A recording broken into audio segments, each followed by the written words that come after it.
Olá, amigos! Sejam todos muito bem-vindos ao Papo de Amigo. Esse é o podcast realizado pelo Amigos do Mercado, que é gravado aqui nos estúdios da Content Club e que tem o oferecimento da NEL, nossa patrocinadora master mantenedora. Quero agradecer você que está aqui na audiência com a gente, seja no YouTube, seja no Spotify, seja onde você está encontrando a gente. Eu quero te dar boas-vindas e agradecer por você estar aqui, né? Se você por acaso está pela primeira vez, vou te contar o que acontece. A gente está aqui para contar as histórias dos profissionais de comunicação que a gente mais admira. É uma história de vida, não é só uma história de profissão. Então fica com a gente aqui, eu tenho certeza que você vai conhecer histórias incríveis desses nossos convidados. E este é o episódio número 82, ou seja, já conversei pra caramba, já contei histórias pra caramba aí de muita gente legal. Convido você a dar uma olhadinha em todo o nosso canal. Óbvio que depois que você assistir esse episódio, se você tá aqui, fica com a gente, mas depois dá uma passadinha lá, já vai se inscrevendo no canal, né? Deixa a gente favoritado lá no Spotify, porque além do Papo de Amigo, também tem outros conteúdos que você pode ter acesso através dos canais do Amigos do Mercado. Amigos do Mercado é uma comunidade que reúne profissionais de comunicação do Brasil inteiro, tá? Então segue a gente lá nas redes sociais e fique de olho em tudo que o Amigos do Mercado realiza. A gente tem uma série de eventos, a gente participa de outros eventos, a gente não para, meus amiguinhos, a gente quer que vocês, principalmente os profissionais de comunicação, que vocês permaneçam aí com a gente, tá? E se você gostou desse episódio aqui, vai comentando enquanto a gente tá falando, porque a gente gosta de ver essa interatividade de vocês e a gente gosta de mandar beijo para vocês. Inclusive, quero mandar beijo aqui pro Arnaldo Rosa, pro Beto Coimbra e pro Guilherme Miller, né? Entre as pessoas que comentaram os últimos episódios aí, quero mandar um grande abraço a todos eles aqui, né? E agradecê-los pela audiência. E já vou dar 3 dicas para vocês de episódios passados aqui. O mais recente deles, cara, Dani Pereira da Unilever e o Antônio Toledano, né? Estiveram aqui no último episódio, vale a pena ver. Tivemos aqui também o episódio do Felipe Crespo e o Amadeu Nogueira. Cara, muito bacana o episódio do ano passado, foi muito legal. E aí colocaram aqui, sou contra, mas já que colocaram eu vou falar. Estão falando do meu episódio. Puta, eu tive aqui também, né? Hoje eu tô aqui apresentando, mas já estive do lado de lá contando a minha história junto com Delém Bueno, nada mais, nada menos que Delém Bueno, figuraça, grande amigo, meu sócio. Então, 3 episódios aí para que vocês vejam aí nas nossas redes, nos nossos grupos, e muito obrigado pela presença de vocês aqui. E agora, né, agora que eu já dei aqui os serviços iniciais, pedi para você ficar com a gente aqui, eu vou receber os nossos convidados. Afinal de contas, foi o que a gente veio fazer aqui, contar as histórias desses nossos convidados. E aliás, geralmente eu tô aqui com o Luciano, tá? O Luciano apresenta comigo, só que hoje ele não pôde estar, eu tô tocando aqui tudo sozinho. Então se eu tropeçar, você não liga não, porque enfim, não é comum eu estar aqui sozinho, mas eu acho que vai dar tudo certo, né? Geralmente nesse momento sou eu e o Lu aqui aplaudindo, mas dessa vez serei só eu, mas é um aplauso muito carinhoso para receber meu grande amigo Saulo Camelo. Saulo, palmas para o Saulo. E aí, tudo bem, Saulo? Tudo bem, Marcos. Prazer estar aqui.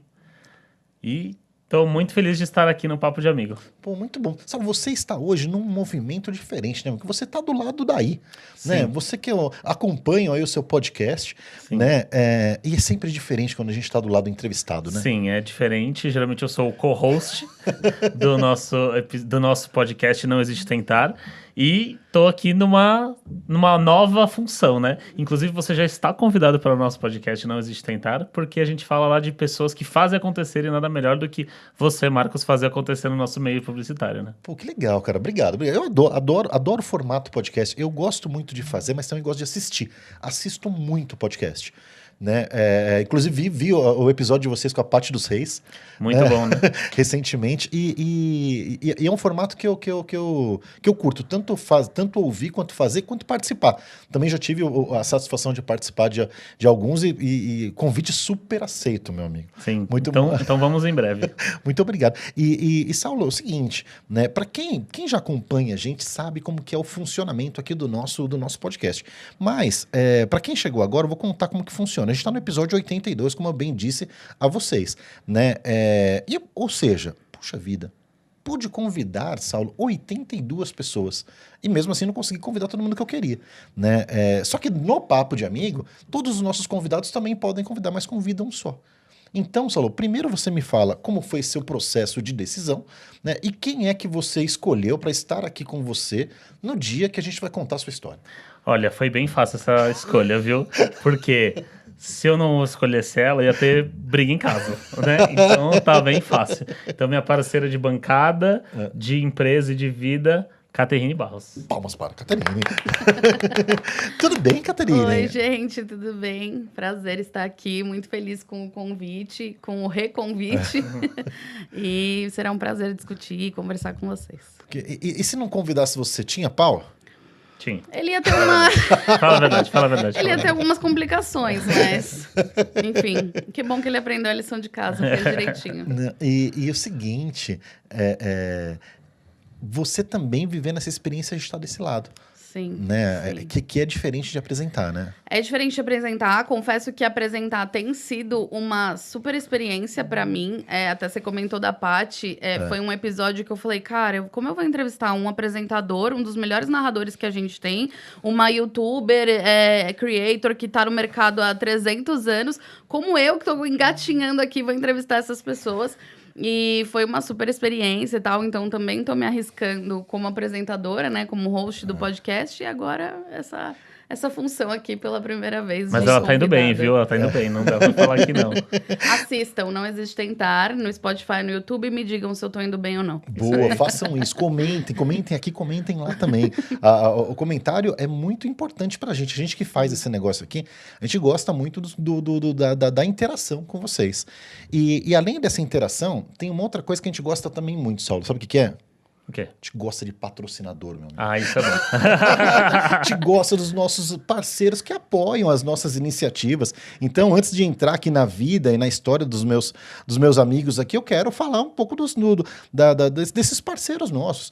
A começar pela Content. Por favor, coloquem aí a marca da Content. Falei que a gente está aqui gravando nos estúdios da Content, mas é o seguinte, a Content não é somente um estúdio, né? A Content, ela nasceu como uma agência de marketing de influência e evoluiu para algo muito mais impactante. Eles têm uma série de frentes de negócios, se destacam aí as 4 principais delas. Enfim, primeiro, né, a Content Influencer, que é de onde onde tudo nasceu, né? Enfim, todo o trabalho de envolvimento com os profissionais de marketing de influência, né? Enfim, todos os produtores de conteúdo, quanto que eles podem colaborar para suas marcas. E é muito importante que você tenha uma agência que te dê apoio nisso, né? E eles são especialistas no assunto, vale considerá-los aí para conversar a respeito do universo de marketing de influência, que é a frente da Content Influencer. Outra frente que esses caras são feras, inclusive é um assunto que o Saulo gosta muito, né?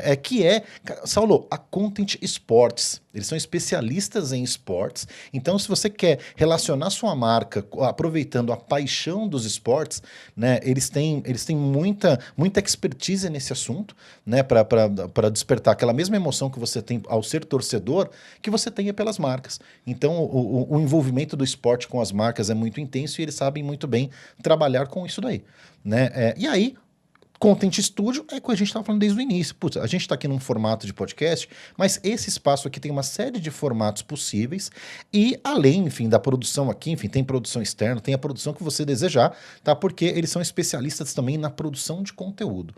E, para terminar, a Content Social Hub, eles são especialistas em impulsionar a sua comunicação. Se você quer que o seu conteúdo chegue no público certo, com o investimento correto, da forma certa, fale com eles. Enfim, o pessoal da Content Social Hub tem aí essa especialidade de fazer a sua comunicação chegar no ponto certo e no momento certo, tá? Então, enfim, fale aí com o time do Ale Visconde, com a turma aí, que são os nossos amigos. E, Content, muito obrigado pelo apoio de vocês aí, pela nossa parceria, mais um ano, tá? Então, um grande abraço aí aos meus amigos da Content Club. E agora, além de falar da Content, eu quero chamar um outro patrocinador, que é patrocinador master, mantenedor do Amigos do Mercado em uma série de iniciativas. Peço, por favor, que coloque na tela aqui a marca da NEL.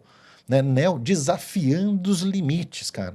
Seguinte, se a marca deseja, né, tá sempre em movimento, buscando inovação, cara, a NEL tem isso no seu DNA. né? Ela pensa fora dos limites e convida todo mundo a pensar a mídia out of home fora dos formatos tradicionais, né? Ela vem cada vez mais se desenvolvendo, ela líder em aeroportos, líder em terminais rodoviários e com atuação em uma série de outras frentes. Vale bater um papo lá com o pessoal da NEL, tá? Que convida todos a desafiarem os limites quando você pensa nas experiências em mídia out of home.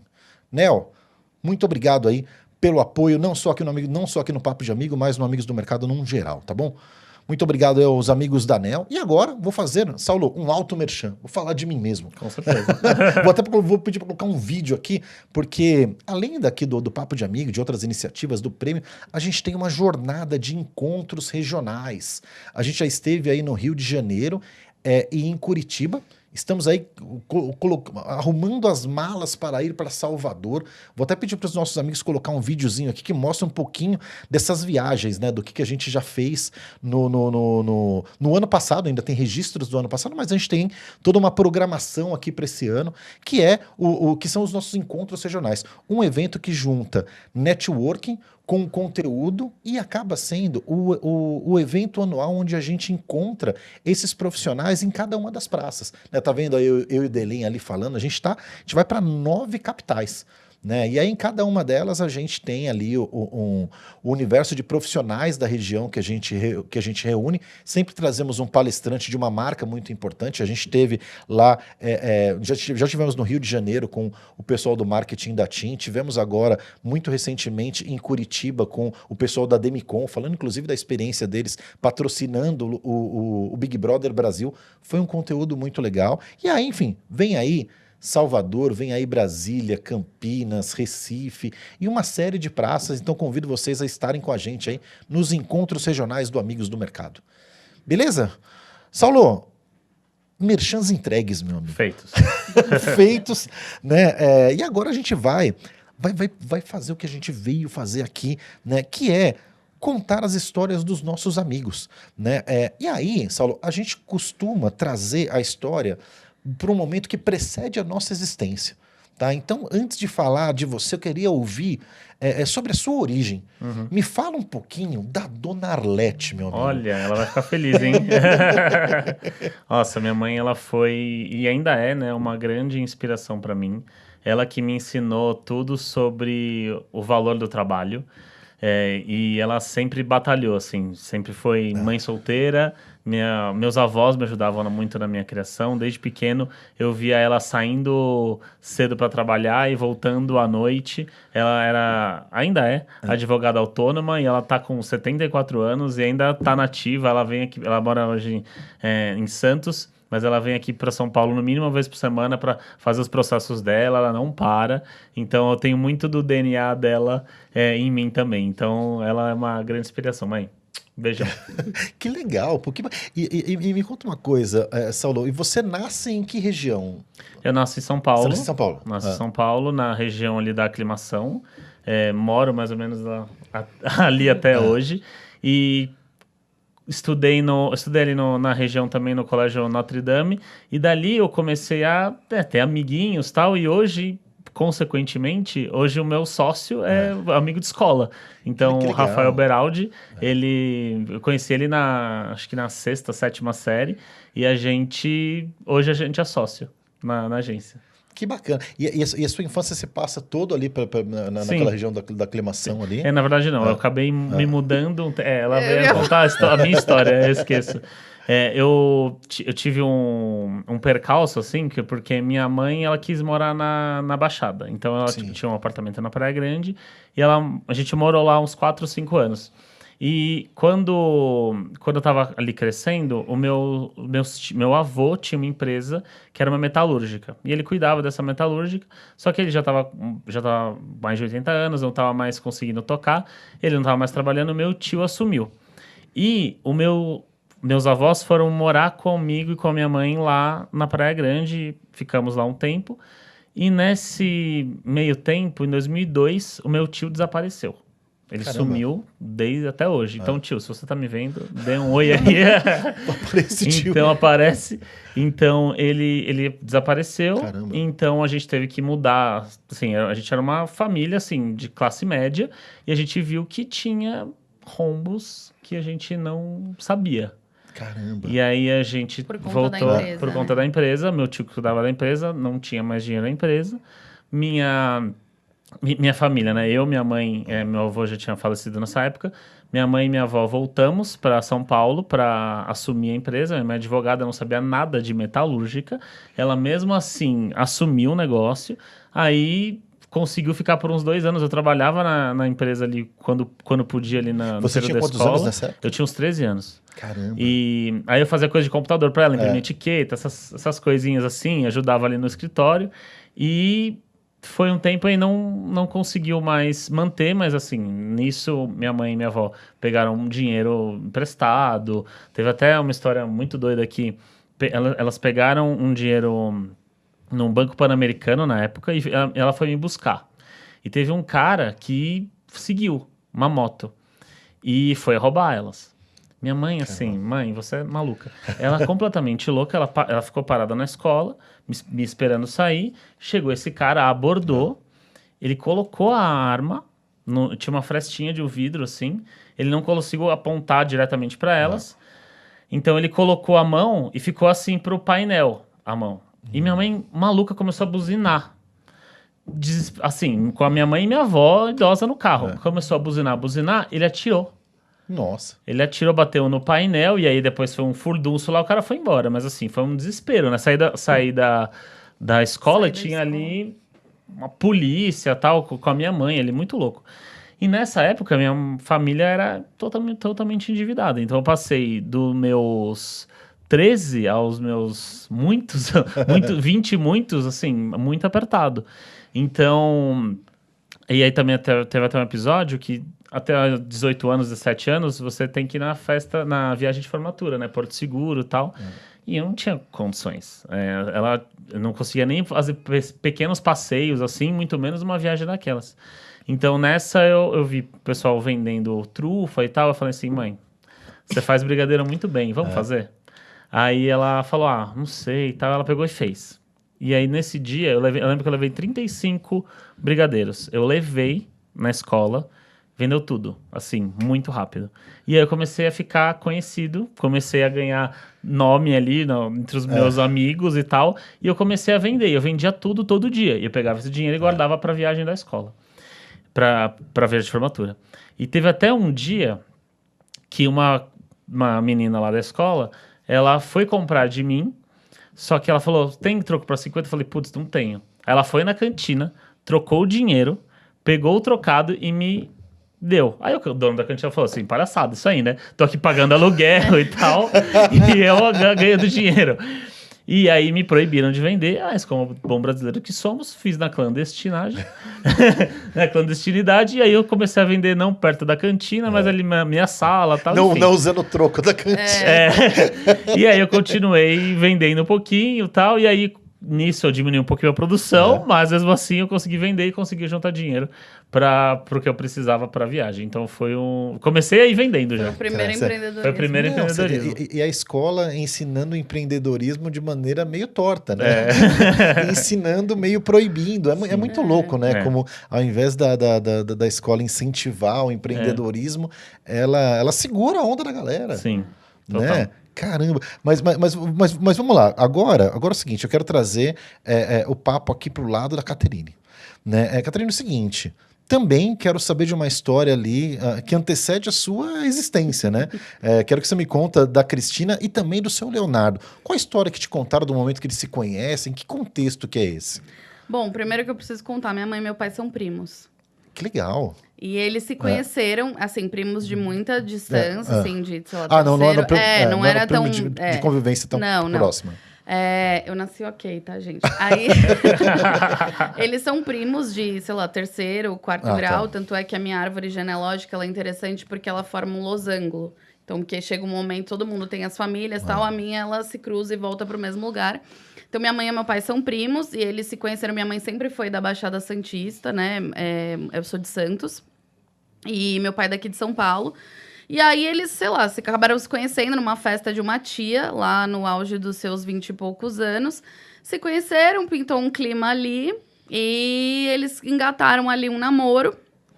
E eu nasci. Bem rapidamente, assim, eu já aconteci ali. Antes mesmo de eu nascer, eles já tinham se separado. Mas a minha mãe sempre teve muita ligação com a família do meu pai. Então, eu sempre tive muito contato com essa família.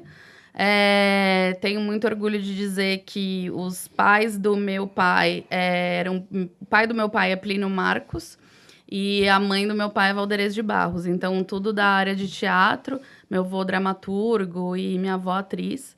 E toda a família do meu pai muito artística. E a família da minha mãe, a minha mãe era aeromoça.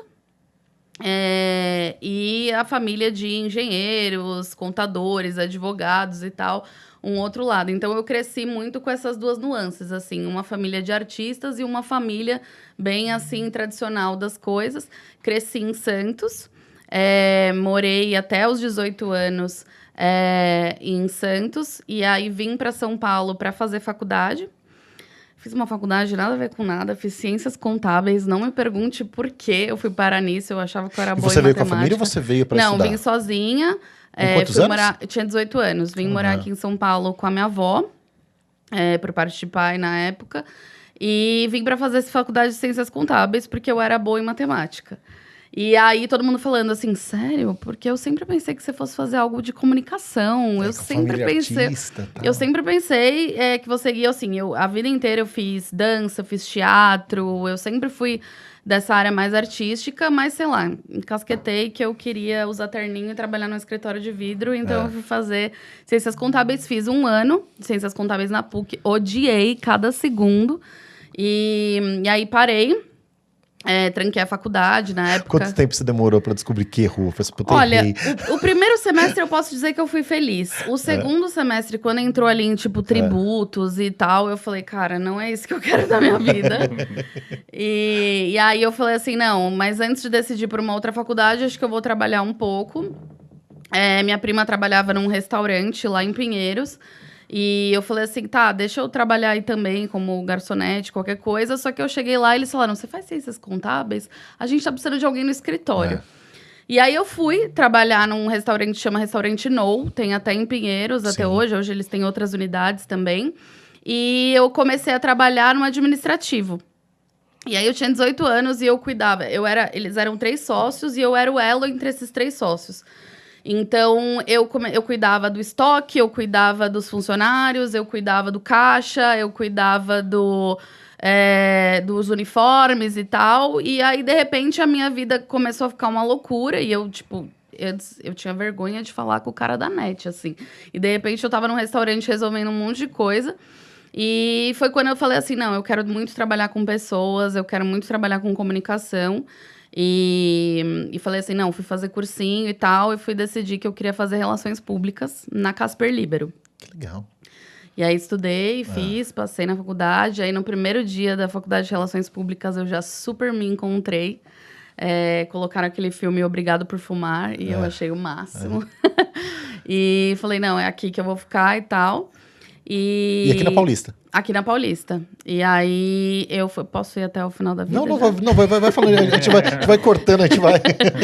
E aí, comecei então, me encontrei na Faculdade de Relações Públicas. E aí, comecei a estagiar com comunicação. Fui trabalhar uma época em agência. Depois, fui trabalhar no SESI, também na Paulista, naquele prédio do ralador de queijo lá da Fiesp.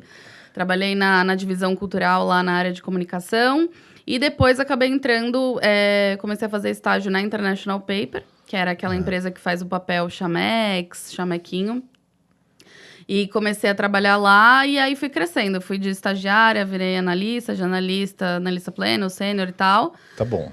E é isso. Ela é muito acelerada. Ela conta história. Eu conto. Para que se fosse depender de mim, o podcast ia demorar 15 minutos. Eu sou muito direto. Ela tá até aqui me olhando quando eu tô falando. Ela fica reparando, pessoal. Ela fica assim, ó. Puta que... Ele esquece de coisas. Eu vou linkando as coisas. Então, eu quero me aprofundar nessa história. Perdão. Não, eu vou trazer pro Saulo de novo, porque, Saulo, é o seguinte... Em algum momento, eu imagino que você se imaginou de terninho sendo advogado, se imaginou tocando lá metalúrgica e tal, né? Como é que, brigadeiros à parte, né? Como é que a vida profissional e a decisão por uma carreira chega na sua vida? Sim. Eu sim me imaginei sendo um advogado. Sim, porque são sempre, é o que a gente vai se Natural, espelhando, né? do que tem mais perto, né? Sim, me imaginei nisso. Minha mãe queria que eu fosse engenheiro aeronáutica, que eu fizesse Caramba. engenharia aeronáutica no ITA. Ela até me levou numa palestra do ITA, eu falei assim, não vai dar. Não vai ter Não vai condições. rolar. Então, mas eu sempre tive essa... Eu sempre quis ter uma empresa. Isso assim, desde pequeno. Não sei de onde vem isso. E para escolher para a parte de marketing, de comunicação, de design, na verdade eu escolhi primeiro design, porque eu acabei fazendo primeiro um cursinho na Microcamp, que extinta e falida Microcamp. Que legal, sabe que eu comecei lá também? É mesmo? Meu primeiro curso de informática foi na Microcamp do Shopping Aricanduva.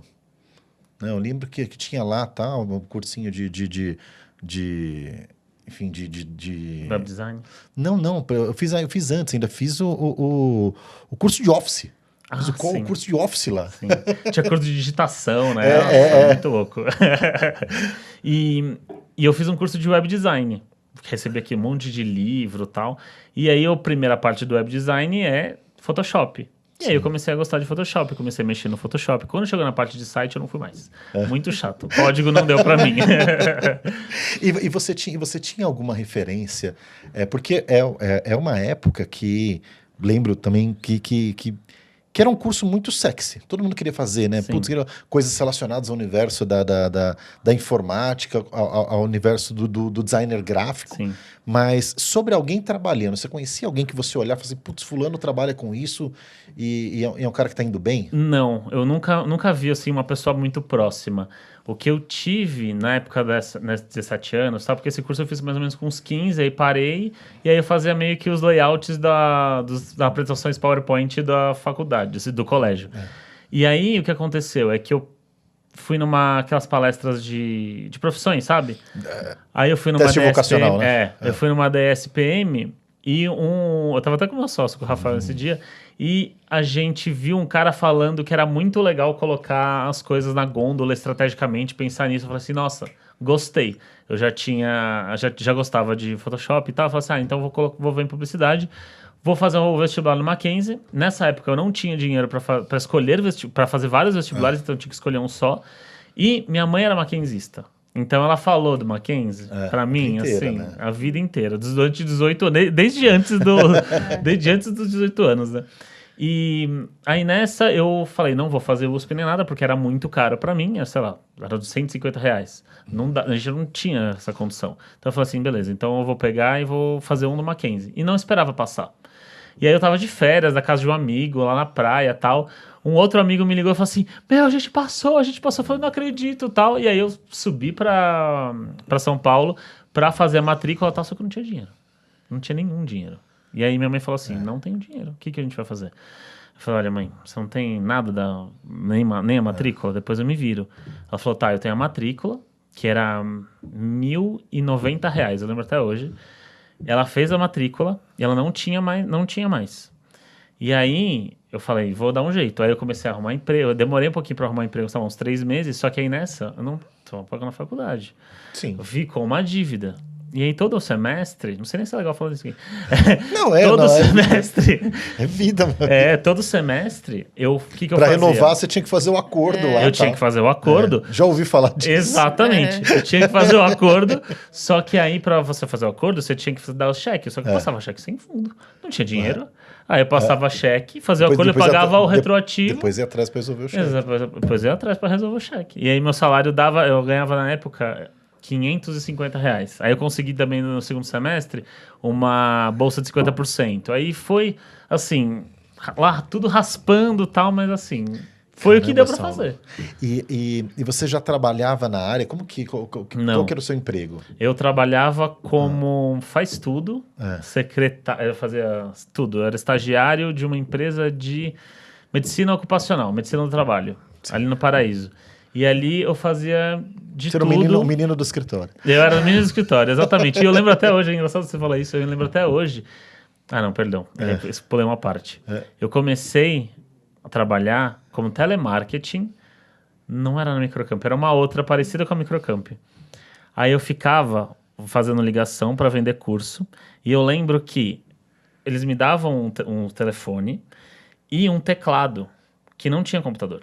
Era só o teclado para eu fingir, para eu falar e fingir que eu tava digitando. E eu tinha que fazer assim, anotar o que eu tava escrevendo e fingir que eu tava digitando aqui. Muito doido. Só que eu falei assim, não, essa vida de vendedor não é boa pra mim, eu não quero. Doce ilusão. Doce né? ilusão. Fiquei, umas 2 semanas, um mês, falei assim, não quero. E aí eu entrei nessa empresa, fui pra ser o menino do escritório. Nessa que eu fui começar a ser o menino do escritório, eu lembro até hoje. Eu falei, nossa, odiava ser telemarketing. Eu gosto disso, mexer com papel e tal. Depois de uma semana eu falei assim, o que eu tô fazendo aqui? Não aguentava mais, mas assim, fiquei 1 ano e meio lá, procurando emprego, tal, em agências, tal, em empresas de marketing, na área de marketing de empresas, e nada acontecia. Aí eu consegui, o meu primeiro emprego na área foi, depois de fazendo curso, mas eu fui fazendo curso depois de Illustrator, de Photoshop mais aprofundado, aí eu consegui um emprego de diagramador de revista infantil. Então, fazia revista infantil, ali aquelas de colorir, assim, sabe? Fazia diagramação, comecei a aprender mais de InDesign e tal, e eu fui mais nessa área de diagramação e editoração. E aí tem até uma história engraçada, putz, vou queimar um monte de gente aqui, que, sabe aquelas revistinhas de horóscopo? Sim. Que famosíssimas aí na época, agora não mais, Você né? sabe que eu quase fui trabalhar uma vez com o João Bidu, cara, da editora Alto Astral, cara. Nossa. Os caras eram gigantes, cara. Eles tinham tiragens enormes lá e tal. E eu tinha que fazer o trabalho de horóscopo. O meu chefe na época falou assim, ó, pega isso aqui, ó, de 5 anos atrás. Copia e faz direito, faz de novo. Tipo, ninguém... Esse é o horóscopo da semana aqui. Tipo, pegou de um outro ano e falou assim, ó, faz aí. E pronto. E foi assim que a pessoa eu entrei. ler, entender, associar pra ela e vai que vai. Sim. E foi assim meu primeiro emprego, ou os meus primeiros empregos, e aí foi assim que eu comecei a me profissionalizar na área de design, né? Nem era publicidade ainda. E você chegava a ver seu produto na banca? Como que é? Vi, foi muito legal. Peguei, comprei umas revistas e tal. Acho que tá guardado até hoje com a minha mãe. Que bacana, meu. Que bacana. Saulo, é o seguinte, vou trazer pro lado da Caterine de novo. Quero o seguinte, dando alguns passinhos atrás, né? Tá, você falou ali das suas primeiras experiências, mas como é que foi para você aquele momento de decidir no que ia trabalhar? Né? Você lembra como foi o seu primeiro trabalho? Quanto que você ganhava no seu primeiro trabalho? Sim. O meu primeiro trabalho, de fato, que foi... Eu ainda estava na faculdade de Ciências Contábeis.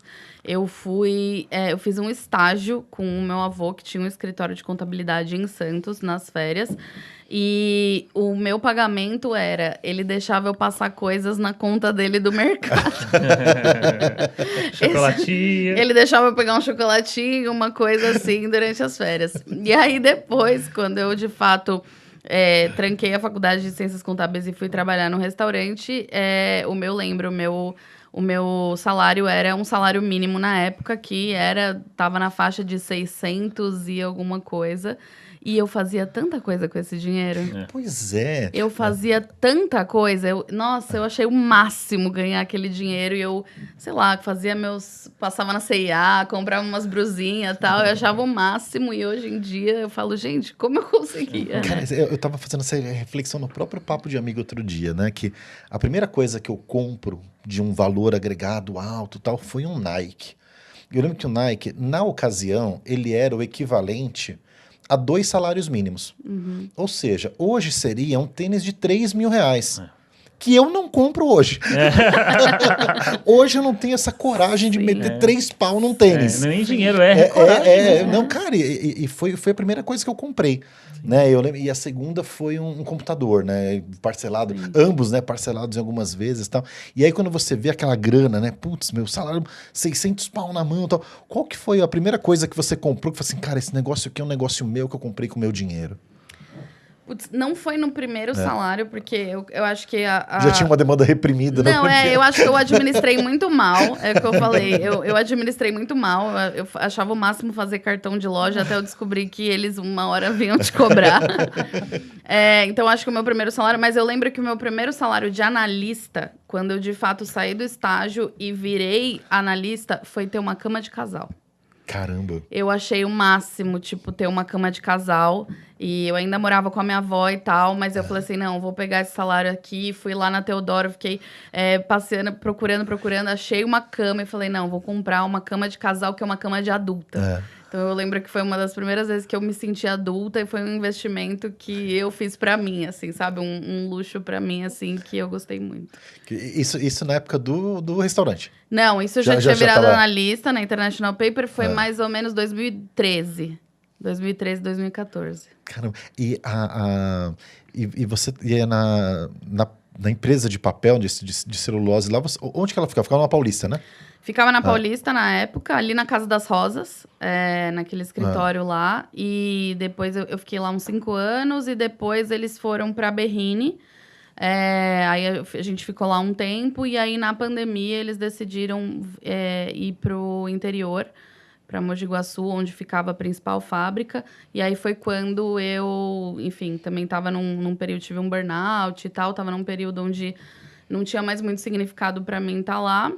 E saí para botar a cabeça no lugar. E eu já namorava o Saulo. Essa era a minha próxima pergunta. Em que momento o Saulo aparece nessa história aí? Bom, o Saulo aparece na minha história mais ou menos em 2017 pelo Tinder. Que beleza, então, hein? A gente é case de sucesso. Deu um match pra fazer. Esse cara que é bonitão, hein? Já tinha barba, já? A gente já tinha barba. E esse cara de barba. Cabelo tinha. Agora tinha cabelo. E cabelo e barba. Ele botou lá uma foto que ele tava no Google. Eu falei, nossa, empresário no Google, que chique. Joga futebol americano e tal. Então, a gente começou a conversar e tal. E aí foi uma loucura, né? Não, a gente olha só. A gente começou a conversar pelo Tinder e eu era analista de comunicação da International Paper e ele tava já há alguns anos com a agência, que por enquanto era ele e tal. Ele tinha acabado de juntar com esse nosso outro sócio e tal. E aí, ele, no meio do match ali, ele assim, você é analista de comunicação? Você precisa de uma agência? Aí eu falei... Precisa de um brigadeiro? Eu falei, eu não acredito que você vai me oferecer, né? Vender serviços aqui na primeira conversa aí. Aí ele falou assim, não, é que eu sou capricorniana. Eu falei, me avisa se você vai desistir. Eu falei, eu sou capricorniana, me avisa você se você vai desistir. Nossa, foi exatamente assim a conversa, ela lembra exatamente. Eu lembro detalhes. E, bom, aí a gente ficou junto, né, desde o começo. A gente ficou um tempo namorando, não namorando e tal. E a gente namorou por alguns anos. E aí, quando foi em 2019, a gente decidiu morar juntos. Eu já morava sozinha, ele já ficava em casa de segunda a quinta, de quinta a domingo. E aí, a gente resolveu ir morar junto em setembro de 2019. E aí, quando foi ali mais ou menos em 2020, eu saí da empresa mais ou menos em julho de 2020, auge da pandemia, enfim, tava a empresa se mudando para o interior, eu passando por um momento muito difícil. Falei, não, vou parar para botar a cabeça no lugar. Só que a gente já morava junto, ele tinha uma agência e eu passava o dia inteiro escutando ele ter problemas da área de comunicação. Nesse momento, não estava nos meus planos ir para a área de marketing, porque eu sempre fui de comunicação corporativa. Não estava nos meus planos ir para a agência e não estava nos meus planos trabalhar com meu marido. E até que foi quando a Camelo pegou o seu primeiro cliente grande, que foi a Nestlé. E eles estavam enfrentando esse desafio de lidar com uma primeira conta grande, né? Com todos os desafios. A empresa, na época, tinha 5 funcionários. E aí, ele tava lá cheio de problema, era um feriado e tal, não sei o quê. Eu falei, daqui que eu vou resolver esse negócio. Mas era temporário. Sofre e aí, não. eu falei assim, daqui que eu vou te ajudar com esse negócio, porque eu tinha muito essa visão de corporativo. Empresa grande, cara. De empresa grande, de processo. Eu contratava muitas agências. Então eu falei assim, daqui que eu vou te ajudar. E aí eu entrei pra ficar nesse projeto, depois uns 3 meses, depois, vou ficar 1 ano, depois, por favor, fica. Aí os funcionários começaram, fica. Até que um momento eu falei assim, não, isso aqui tá fazendo sentido pra mim e tal, eu vou ficar. E foram já 5 anos nessa parceria aí no meio a gente casou, veio, enfim, tudo. Aí, Kit, deixa eu até trazer, pessoal, que eu quero, tipo, uma parte importante, que antes da sua chegada ali, eu quero saber como é que nasce a Camelo. Sim. Né? Qual é esse contexto, né? Eu sempre quis ter empresa, como eu te falei antes, mas na minha época de faculdade, eu já falei, quero ter agência. Sempre olhei para as grandes do mercado. Fazer meu assim, TCC virar uma agência?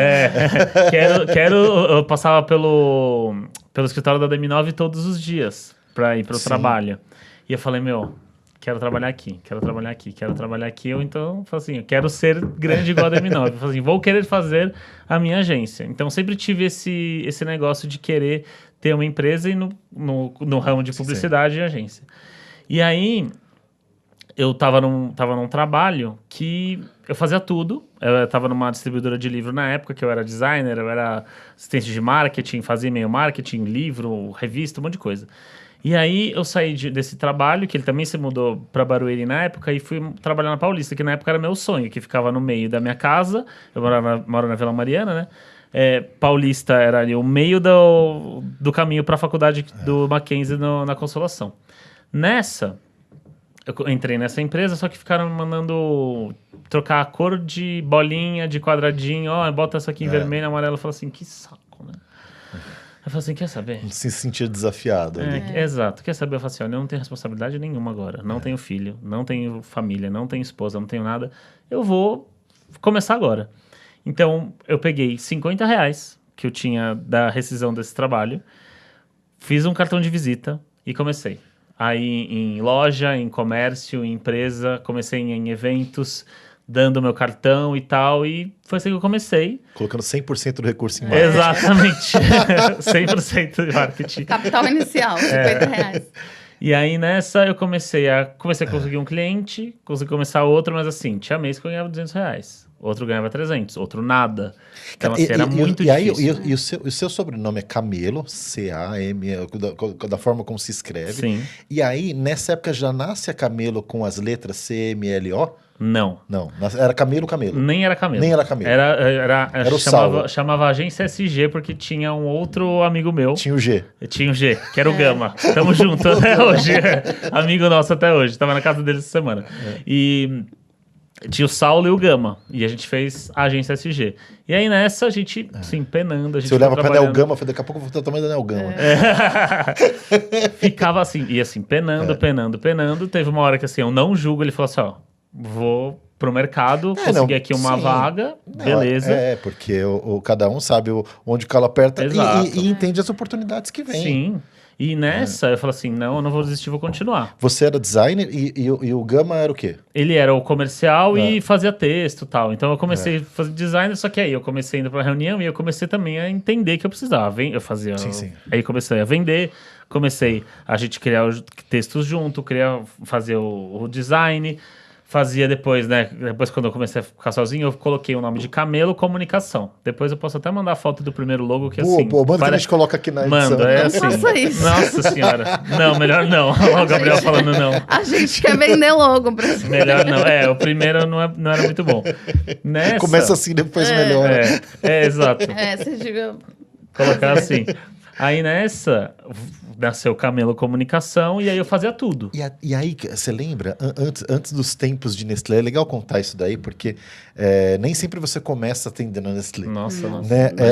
Quando você começa a distribuir seus primeiros cartões ali junto com o Gama e tal, quem que é o primeiro cliente? Quem que é o primeiro que aposta em você e fala assim, beleza, vai. Academia Atitude Fitness, no Ipiranga. Atitude Fitness. E eu lembro que eu acho que foi R$250 que a gente vendeu 1 ou 2 flyers, assim.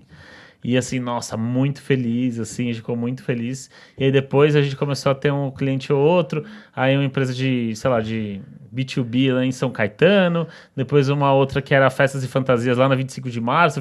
Esse cliente, a gente ficou assim, abismado, porque a gente vendeu o site por R$2.000, ele tirou assim da gaveta e falou assim, toma, Tó. à vista. Eu falei assim, nossa, Mas estourando. conta do cliente que te pagava em carne. Isso. Ela nem sabe, ela nem tava lá, ela sabe, é verdade. Tinha uma Permuta indicação, permuta rolando. O Reinaldo também, um abraço, faz tempo que eu falo com ele. Eu fiquei trabalhando por uns 2 anos com ele pra fazer nas mídias sociais dele Era um e tal. açougue. Era um açougue. E assim, ele me pagava R$250 em carne. Porque assim, eu precisava também colocar a comida na Precisa mesa. comer. E não tinha muita opção. Então eu tinha esse cliente, depois comecei a ter um outro cliente que pagava um pouquinho melhor aqui na Paulista, que era a Power Máquinas, que fazia assistência técnica de celular. Então assim, eram pequenos negócios mesmo, assim. Começamos assim, fazendo um sitezinho, fazendo um logo.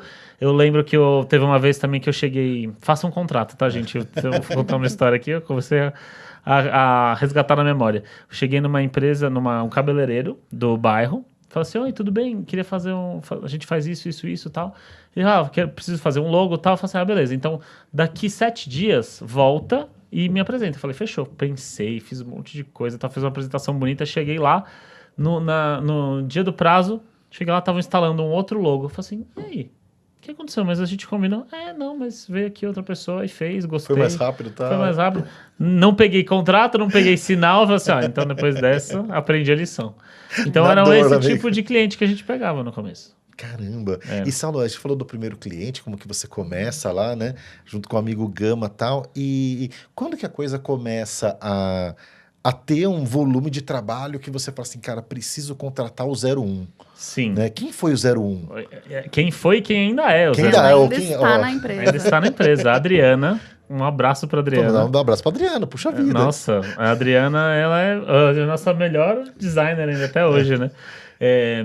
Foi nessa época, mais ou menos, quando eu estava uns 4, 5 anos trabalhando sozinho. Não, por aí, uns 4 anos trabalhando sozinho.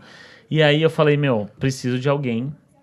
Porque eu Pra tava desafogar. vendendo, tava atendendo, tava... Resolvendo todos os BOs. Design, Emitindo conteúdo, nota. Atendimento. postando, Google Ads, mídias sociais, tudo, fazer site, não Falando tava com dando, o emitindo contador. nota, tudo. E aí nessa eu falei assim, eu preciso de alguém para pelo menos me livrar o conteúdo. E aí a Adriana, foi através de uma indicação, conversei com ela, tal, ela veio. E primeiro começou meio período, e depois foi aumentando tal. E aí a Adriana me tirou uma boa parte, aí eu comecei a focar mais no atendimento e na venda. E a Adriana tá com a gente até hoje, mais de 10 anos. Que Aí. legal, cara, que legal. Muito legal. A Camila é um bom lugar para trabalhar. E aí, enfim, passa a atender clientes um pouco maiores, o time vai aumentando. Foi aumentando, aí a gente, lá para 2017, eu tenho o Rafael, o Beraldi, ele nessa época a gente sempre foi muito amigo, a gente conversou muito sobre negócio e tal, e aí ele sempre falou, vamos abrir um negócio junto, a gente viu empresa de gráfica, de tempero, umas coisas nada a ver. Aí eu vou falar bem o papo de amigo mesmo, mas estava no Vidente, que a gente... Ela não achou que ia contar isso. A gente tava no Vidente e ele falou... A gente foi, assim, coincidentemente a gente foi junto. Eu fui ver minhas coisas e ele foi ver as coisas dele. Aí ele chegou e falou assim...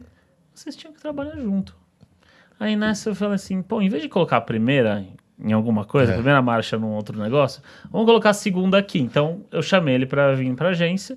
Ele falou, tá, então eu tenho aqui um dinheiro, vamos fazer um evento. Então a gente foi pra Feira do Empreendedor...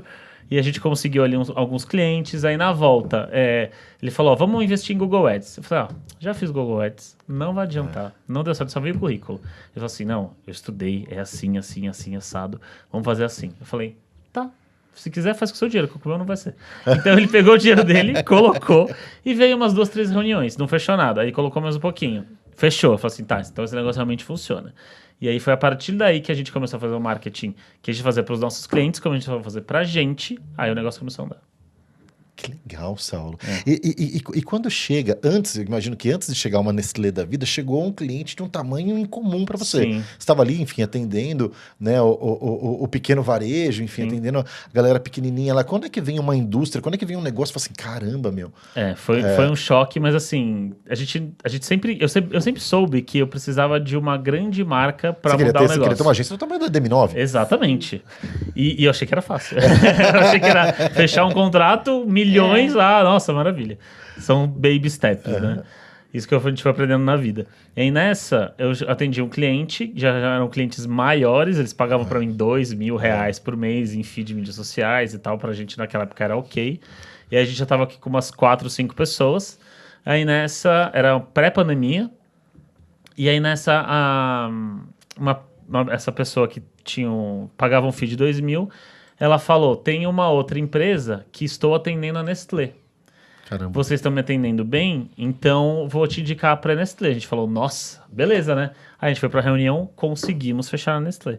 E assim, a gente colocou também um valor muito abaixo de mercado do que ali das contas permitiam para a gente poder entrar na Nestlé. E ali foi um grande desafio, foi uma grande escola de entender como que era realmente ser feito um grande planejamento, passar noites em claro, fins de semana, feriados. Lembro daqueles feriados de novembro, não tive nenhum.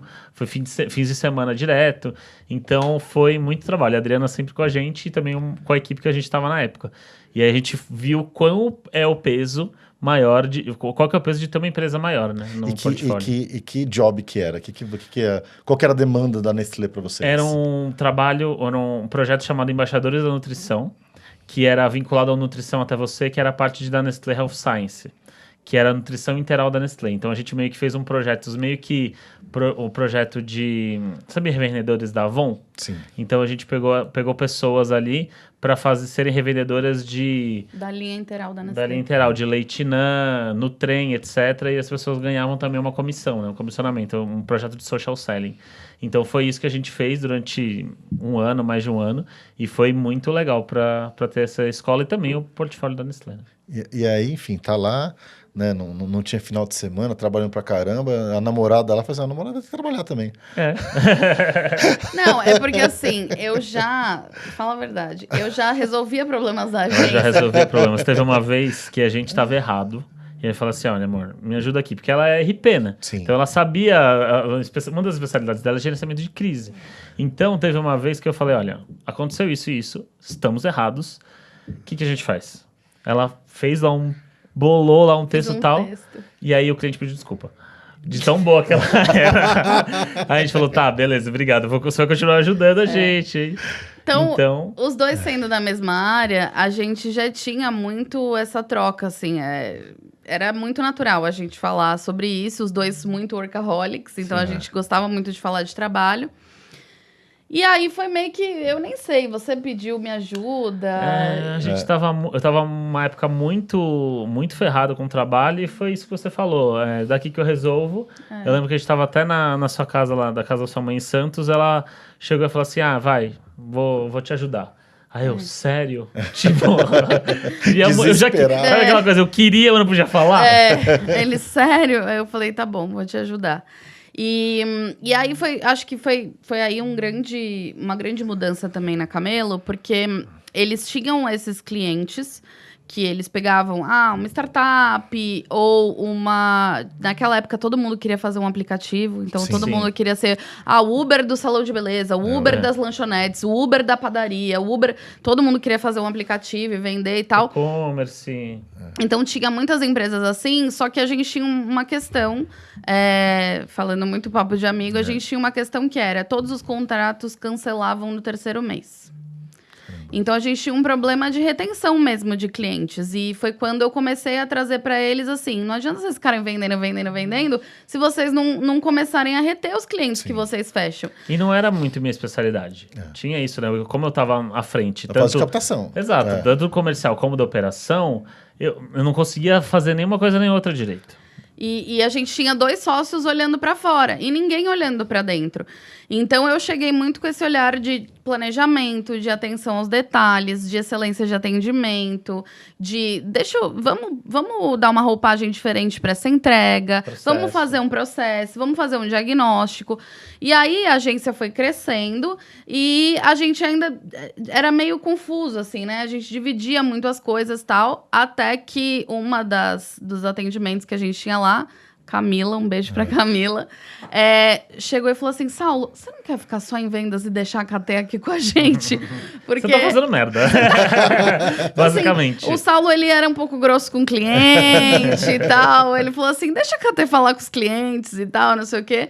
E foi quando eu falei, tá, então eu vou ficar. E aí eu comecei a cuidar do atendimento, da área de estratégia e tal. E foi quando a gente começou a ter a primeira renovação de contrato. Então, os contratos na época eram de, no máximo, 6 meses.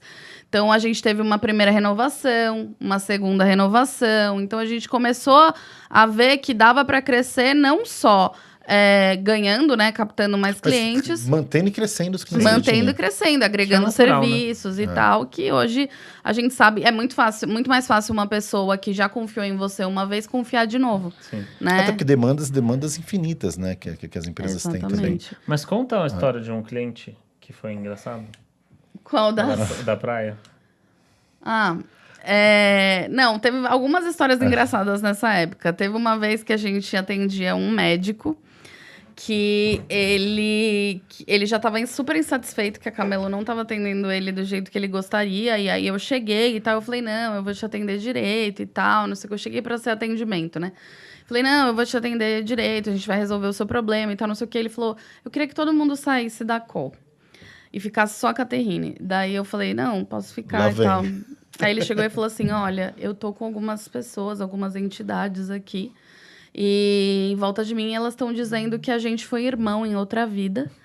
E eu sinto uma conexão muito forte por você, e eu tenho certeza que a gente foi irmão em outra vida. E por isso você tem que me atender bem e tal, não sei o que. Eu falei, eu vou te atender bem, não precisa falar isso. Mas surgiram, teve esse da praia também, que eu fui fazer reunião com a cliente, a gente faz uma reunião inicial de kickoff para pegar o briefing e tal, e a cliente estava na praia, e enquanto ela falava comigo, vinha um cara falando, tipo assim, quer um camarão, quer um queijo coalho e tal, a cliente na praia, passando o briefing. E esse cliente era um cliente muito engraçado, porque do lado de lá, eles eram tipo uma família, assim. Então, era o primo, o tio, o cunhado, a sobrinha, tal. Era todo mundo uma família, era uma empresa de life coach. E aí, um dia, eu fiz uma besteira, que eu tava numa reunião, assim, sendo completamente sabatinado por eles, porque o comercial tinha vendido uma coisa que não fazia o menor sentido, sempre o comercial. Nunca fizeram isso na história. Exato. O comercial tinha vendido uma coisa que não fazia sentido, eu tava sendo sabatinada ali na reunião, e aí eu tava compartilhando a tela, não me dei conta, compartilhei meu próprio WhatsApp. E nesse WhatsApp, eu chamava, na época, eu e o Saulo, a gente morava num apartamento de 50 metros quadrados, onde a gente revezava, assim, quem tinha reunião ficava no quarto extra ali, que era o escritório, quem não tinha reunião ia pra cozinha. Então, a gente ficava nessa dança das cadeiras. E eu falei assim, eu chamei no WhatsApp e falei, Saulo, pelo amor de Deus, entra aqui nessa reunião, porque eu tô precisando de alguém pra ajudar a defender. Só que, nesse dia, estava fazendo um calor absurdo em São Paulo, e neste apartamento era muito, muito quente. Então, o Saulo trabalhava sem camisa. E aí, eu já sabia, e o quarto que a gente ficava era onde ficava o armário dele e tal. E aí, eu falei assim, Saulo, entra aqui na reunião, vem aqui no escritório, mas entra com camisa, uma coisa assim. Entra vestido. Eu falei, entra vestido, uma coisa assim. E aí tá, aí eu sei que elas começaram a sabatinar e tal, eu falei, gente, peraí, eu vou conversar com o meu comercial, daqui a pouquinho, daqui a umas 2 horas a gente volta pra uma reunião, porque eu vou resolver essa questão e tal, não sei o quê. Tá bom. Então, desliguei ali, fui conversar com o Saulo, com o comercial na época, o que a gente vai fazer e tal. Não, vamos pra reunião, porque eu vou explicar para esse cliente o que ele tá pedindo é um absurdo e tal, não sei o que, tal. Chegamos na reunião, aí tava todo mundo, a família inteira reunida, a advogada deles, falando assim, olha, Saulo, eu não sei o que você está fazendo com a sua funcionária, mas eu tenho prints aqui dela dizendo para você não entrar nu na reunião. E eu não sei o que você está fazendo com a sua funcionária, não sei o que e tal. E com prints da tela que eu tinha digitado sem saber, falando para ele entrar na reunião e entrar vestido. E aí nessa, o pessoal tava tudo na mesma casa. E aí eu comecei a falar assim, olha, gente, não é bem assim. Assim, eu dei Eu fui o Ela não é minha gerenciador da funcionária, é minha crise. esposa. Ela é minha esposa, a gente trabalha num quarto e sala aqui e tal. Tá muito calor, olha aqui meu ventilador, olha, não é nada disso que vocês estão pensando, tal. Dei uma baixada, amenizada. Nessa, ela tomou o controle de novo da reunião, ó, a gente vai fazer isso, aquilo, o comercial fez isso, ó, tem um orçamento extra, lá. Aí já tava tudo amenizando, já tava mais ou menos pro final. Nessa que eu vi, os caras estavam no Rio de Janeiro. Eu vi um cara entrando numa tela, porque via uma tela de um e aí de outro e tal. E aí numa tela eu vi uma outra pessoa pelada, aparecendo sem camisa. Aí, Tá vendo aí? aí eu, ó o peladão aí! Aí, acabou, né? Não, virou pizza, eles amaram a gente, no final pediram pro pessoal, não, a gente só quer ser atendido por ela e não sei o que e tal. E aí virou uma super história aí que a gente morre de dar risada na agência. E é por isso que eu falo, gente, quando for compartilhar a tela, sempre compartilha só a tela que você tá usando pra você não cair na besteira de compartilhar o WhatsApp. Nossa, não, mas histórias de compartilhamento, história de pandemia tem seus montes, né? Que a gente foi aprendendo a lidar com o trabalho remoto meio que de uma hora para outra, Sim. né? E trazendo todas as demandas para cá, Sim. né? Eu lembro que quando a gente tava no físico, né, antes da pandemia, eu tinha meu Corsinha, ia pra lá e pra cá e eu fazia, sei lá, 3 reuniões no dia no máximo. Agora a gente faz 12, né? Sim. Pulando de call pra call. Então agora é muito mais ágil, né? Vai o processo. Você comentou do Corsinha, uma coisa que a gente vem trocando ideia com os amigos que passam por aqui, né? Qual foi seu primeiro carro, hein? Esse Corsa. Esse Corsa. Corsa 98. Várias histórias dele. Que Várias que histórias cor que ele dele. era? Preto, cinza escuro. Você tem que contar a história do Fittipaldi. Ah, verdade. Eu atendi o Fittipaldi uma época e eu fiz a corrida dele das 6 horas de São Paulo. E aí eu fiz instalação de design da placa de pista, tal, a gente instalou, até andei em Interlagos, foi uma outra história muito legal. E aí teve uma vez que a gente estava no escritório, ele falou, ó, aqui a gente vai para outro lugar, vou para minha casa agora, me segue. Aí ele tava com uma baita de uma Mercedes e eu de Corsa. Aí eu mandando um áudio pra ela, eu falei assim: não acredito, eu tô seguindo o Emerson Fittipaldi. Eu tô muito emocionado. Ele de Corsinha seguindo o Emerson Fittipaldi. Muito louco. E teve uma história também do Corsa, várias. Mas teve uma que eu tava indo pra uma reunião, tava assim, andando tranquilo na Bandeirantes que a gente tava ontem. Aí imagina o pedal, o acelerador, faz isso, afunda. Cai. Aí quando eu vejo, Não não acelera nada. Aí eu encosto, aí eu ligo pro meu treinador que mexe nos meus carros e tal, ele me ensina tudo. Ele falou, abre aí. Quando eu abri, ele falou, puxa uma bolinha, né? Liga o carro, puxa a bolinha. Quando eu puxei, o carro acelerou. Ah, tá, então é o cabo do acelerador. Então eu puxei o cabo do acelerador, enganchei ele, engatei e fui. Então, nessa, eu andava... Pra onde eu ia, eu andava com um calço, um papelzinho no bolso. Acelerava no... Assim que ele ficava bobo, eu parava o carro, colocava o calço e continuava a vida. Era assim que andava com o Corsa, não tinha jeito. A gente falou aqui de futebol americano, mas tá andando, imagino que alguns bons passos para trás aí. Como é que o futebol americano chega na sua vida? Nossa, muitos passos atrás. 2010... Eu começo a ter TV a cabo, e aí eu comecei a ver um jogo lá esquisito, mas eu achei legal. E aí eu gostava muito de videogame, então eu tinha NBA, FIFA, o jogo de hockey, e aí eu comprei o videogame de futebol americano, o Madden, 2000 na época. E aí eu falei, nossa, legal, comecei a aprender, e aí comecei a gostar, comecei a acompanhar, assim, sozinho. Não tinha internet, não tinha transmissão, não tinha nada. Entendendo mais ou menos. Né? Aí eu entendia mais ou menos, aí eu comecei a me aprofundar, e comecei a entender melhor. Eu chegava na escola, NFL, futebol americano, os caras, todo mundo dando de ombros pra mim. Eu tinha 10 anos, né? Fazem 25 anos, meu Deus do céu. Faz muito tempo isso, 2000 e pouco. E aí nessa, e eu sempre quis... Assim, eu tive um sonho de criança, eu falei assim, eu quero ser quarterback, que é o cara que lança a bola. Quero ser um quarterback da NFL. Porra, pra você ser isso, você tem que jogar lá, estar lá, ser preparado desde criancinha, né? E aí eu até fui ver quanto que era pra ir na faculdade e tal, mas assim, não tinha a menor condições, né? Não tinha nem pra ir na viagem de formatura, muito menos para os Estados Unidos.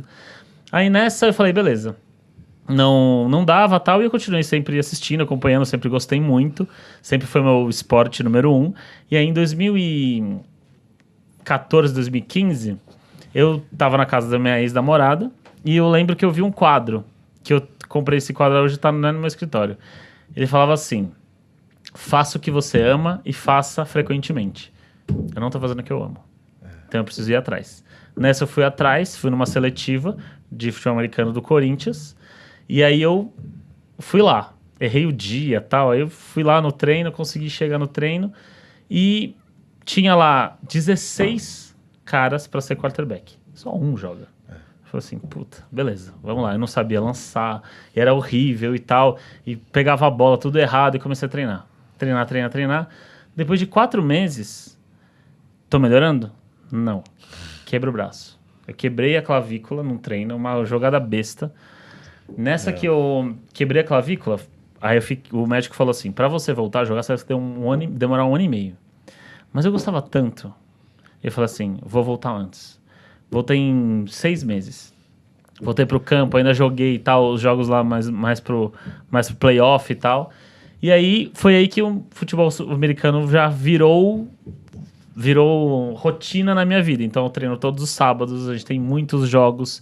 E aí, a partir daí, depois de muito treino, muito estudo, ainda mais depois desse episódio, eu fui me destacando e fui me tornando o melhor do time. Então hoje eu lidero o time, comando o time, e a gente tem lá um time, o time chama Guarulhos Royals, e a gente tem mais de 80 pessoas, eu acabei sendo um dos fundadores, né, do time também. Um abraço pro time todo, né? Para todo o meu time, mas principalmente pro meu treinador, o coach Vinícius Raca, e que me ensinou muito do esporte. Acompanho, e assim, a nossa agenda, ela é baseada no calendário do meu time e do meu time da NFL, do Rams. Contra a minha vontade, tá, pessoal? Que fique claro. Mas ela é muito compreensiva e entende muito, então...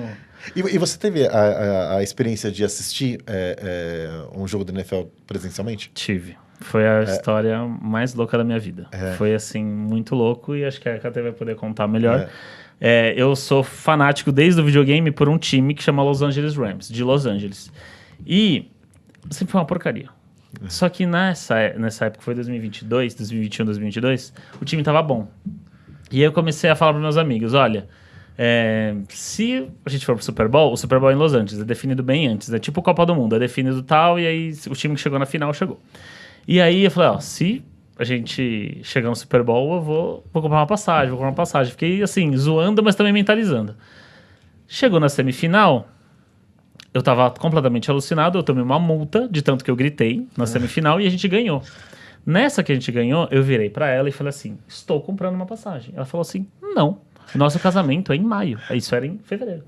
Ela falou assim, não, nosso dinheiro tá todo pro casamento. Eu falei assim, você não está entendendo. Aí eu comecei a chorar. Comecei a chorar loucamente. Eu sou fã, desde menininho. Não, porque isso, não vai ter como, a gente vai ter que ir e tal. Eu falei assim, eu não quero nem ir no ingresso, que eu não quero nem comprar o ingresso. Eu quero só estar lá em Los Angeles pra sentir a atmosfera, ver no bar com os caras dos torcedores. Vai. Ela conta melhor. Bom, eu conheci o Saulo, ele já falava de futebol americano, era uma coisa, eu já sabia que estava no DNA dele, então não tem como isso não lutar fazer... contra isso. Não tem como lutar contra isso, eu sei que e eu nem quero, eu sei que é algo que faz parte dele. E, enfim, ele tava com essa história de eu vou pro Super Bowl, porque ter um Super Bowl do time na cidade do time é uma coisa raríssima. Então, era tipo assim, 1 em 1 milhão. Isso aconteceu 2 vezes. Eu preciso ir e tal. E eu falei, Saulo, a gente vai casar, a gente com festa, não sei o quê. Falei, não tem dinheiro pra isso e tal. Não, eu preciso ir pra cidade e tal, beleza. E ele comprou a passagem. No dia mesmo, comprei a passagem. Comprou a passagem, vai pra cidade, você vai junto. Falei, não, tá bom. Aí, não sei o quê, o ingresso... Aí começou, mas eu não vou ter o ingresso. Aí fomos atrás do ingresso. Conseguimos ver o ingresso para ele. Foi um parto para comprar esse ingresso, porque para comprar esse ingresso, eles não deixam uma pessoa não americana comprar. Então, eu tive que ligar para a NFL, eu tive que pegar cartão emprestado. Primeiro peguei de uma amiga, depois aí não deu certo. Aí lembrei de uma prima minha que mora nos Estados Unidos, é casada com um americano. Peguei o cartão dele, consegui comprar o ingresso. E aí eu falei, não, você vai e tal. Aí eu falei, não, beleza, então... mas e você? Aí eu falei, não, vamos tentar conseguir um pra mim. Escrevi uma mensagem no Instagram de todos os jogadores do time dele, no coach do time dele. Eu tenho um marido, era um menininho, muito fã de futebol. Pelo amor de Deus, não tenho ingresso sobrando pra mim e tal. Ninguém me respondeu. Aí ele ficou comovido com isso, falou, não, você tem que ir também. Aí eu falei, meu Deus, tá bom. Aí lá vai a gente raspar todo o nosso cofrinho. Nossa, nem sei como a gente conseguiu, mas raspamos todo o nosso cofrinho. Ele pegou literalmente todas as economias do casamento, deixou de ter banda, deixou de ter um monte de coisa. Raspamos ali o cofrinho, não, você vai. Aí compramos o ingresso desse jeito pela tia. Quando a gente tá prestes a embarcar, ela me liga e fala assim, Caterine, eles disseram que o ingresso tá vindo pra minha casa, que ela morava em Miami, o jogo era em Los Angeles, e ela falou, só que eu tô em Las Vegas. Quem vai pegar esse ingresso e tal, não sei o quê. Mandou um primo, um enteado dela ir lá ficar de plantão pra pegar o ingresso. Ele saiu de Fort Lauderdale, foi pra Miami, 100 quilômetros. Ele ficou lá esperando o correio chegar, o FedEx. E aí a gente conseguiu o telefone do FedEx, ligou, conseguiu parar o ingresso no meio do caminho, mandar o ingresso de volta para Los Angeles, conseguiu... Aí, beleza, não, a gente consegue pegar em Los Angeles? Consegue. Só que vocês precisam da pessoa que é dona do cartão. Eu falei, putz... Aí liga pra minha tia, meu tio faz uma procuração dizendo que a gente vai pegar o ingresso e tal, não sei o quê. Chegamos lá, pegamos o ingresso com o maior custo, né? Primeiro que assim, a gente chega em Los Angeles para passar 3 dias... o pessoal da imigração é tipo, quem esses brasileiros vieram aqui pro Super Bowl? Fomos lá e pegamos os ingressos. Aí o ingresso não funcionava no telefone, porque o telefone era brasileiro. Enfim, deu maior loucura, mas aí finalmente conseguimos. A gente foi. E quando chegou lá, assim, o Super Bowl, ele é um evento... incrível, assim, independente de você gostar de futebol americano ou não, ele é um evento, é um entretenimento, é um super evento, tem muita coisa rolando, e a gente ficou encantado, né, a gente tava maravilhado com essa situação, e, bom... Só que tinha que ganhar o jogo, E aí tinha que ganhar o jogo. Não show, foi o show, acabou. E tinha que ganhar o jogo. E aí o time dele tava... faltava 1 minuto e 25 pra acabar o jogo e o time dele tava perdendo. E esse aqui, chorando do meu lado, falando assim, se o time perder, tudo foi em vão. Nenhum esforço valeu a pena. E não sei o que. Eu falei, não acredito, Deus, por favor, deixa eu voltar com esse homem pra São Paulo feliz. E não sei o que. E aí, faltando 1 minuto e 25, a gente virou o jogo. Aí foi, tipo, a experiência da vida dele, né? Foi o êxtase maior. Foi, tipo... Ver o time dele ser campeão do Super Bowl na cidade. Aí chorou 3 vezes. Nossa, demais. Demais. Eu nunca tinha nem ido para os Estados Unidos, muito menos ter visto um jogo da NFL. Eu já fui ver o Super Bowl. Caramba. Foi muito sonho de criança, de menino, sabe? E você tinha visto? Tava tudo certo? Conseguiu? Eu consegui o visto em dezembro. O jogo foi em fevereiro. Então, assim, tava nos planos a gente ir para os Estados Unidos para passar um Réveillon em Nova York, fazer uma coisa assim. Para viajar, para ver um jogo normal e tal, mas... No final, não pra ir no Super Bowl, foi, sabe, quando tudo dá certo? Não tudo, porque imagina, seu time é classificado no único ano que você tinha passaporte, que você tinha visto. Sim. Se fosse um ano antes, não ia dar. E na cidade dele ainda, foi assim, foi surreal. Foi muito legal. Experiência incrível. Foi muito louco. E assim, e também a gente fala a gente teve um episódio lá no podcast que a gente fala disso. E foi muito do que a gente fala do nosso podcast, que é não existe tentar. Então, assim, dá-se um jeito pra tudo.